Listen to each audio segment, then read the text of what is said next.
We were discussing the number of cranes that are up there. There are more than 24 cranes in Miami. The arm of the crane has collapsed on top of a building. This happened just a short time ago. This is one of the biggest concerns with high-rises going up in the area. There's a lot of construction going on in Miami. We don't have any word of injuries. One would hope that a construction site was vacated. What we had heard is that the standing pillar of these cranes were solid. They could handle winds of up to 145 miles per hour. It's the T part of the crane that in many cases they were being allowed to swing around. So we're not quite sure what has happened here, but you can see very clearly a crane has collapsed. Again, the hope would be there's no construction going on there right now. The construction site would most certainly be closed and everybody around it should be gone. So we're hoping that this is a crane that has fallen and no one is there at all. Sam Champion, this is something that you and I were talking about just a while ago. There's a lot of construction. Just tell me again what the preparations are that go into dealing with cranes. All right, so, Ali, these construction cranes, now, supposedly, everything that I have read about them, and I've seen them fail in storms before, I've seen them kind of crumple. So, actually, the structure itself kind of gives in and fails. You can see that it's kind of like a triangular structure with supports all the way through it. There's 3 poles usually on them, and then they weave those small poles in between the tall ones to give it strength.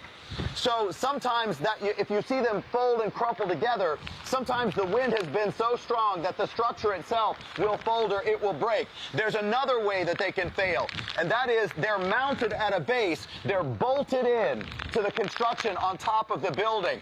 And sometimes, that one looks like it failed and folded, actually. But sometimes those bolts, when you get that much force on the crane structure itself, the bolt can give way and it can fall. The other thing is, if you have the top of the crane that lays out like that, and you unpin it here and it's able to swing so that it's not holding itself against the wind. And sometimes you'll see a problem with that, giving it more motion to the crane to fall. But in this one, you can see how it's like crumpled. I'm looking at your image right now on the top of the building. It's bent. And it's just one of the huge concerns about having those cranes in the area, and it's why, as part of the evacuation order, there was an entire separate line about, we know these cranes are in Miami. We have, I think there's 24, anywhere between 24 and 28 of them. I'm not sure exactly how many there were. We know these cranes are here in the Miami area, and if you live in one of the buildings near those cranes, you should also evacuate. Right, because the issue is this one seems to have, and again, we have no more news on this except this picture and the confirmation that the crane is down. We have verified that the picture is real, but we don't know. It does not look like it's hit anything else, which is the good news. But the bottom line about cranes is it's not your crane, it's the crane near you that you have to be worried about. Absolutely. You know, because anything could happen at that point, and that's the huge concern about having them up.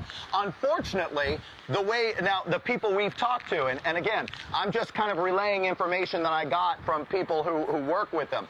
They tell me that it takes 2 weeks to take down one of those cranes, to fully disassemble one of those cranes. And if that's the case, then even the advanced warning that we had on this storm wouldn't really have allowed the crews to take that down if you truly need that much time to dismantle one. And it's a really great question to ask of someone, is there a way to partially dismantle it? Can you lean it over? But look how tall they are. Sometimes they're taller than the tops of the buildings are. So it's very difficult to get those out of the way of a storm like this.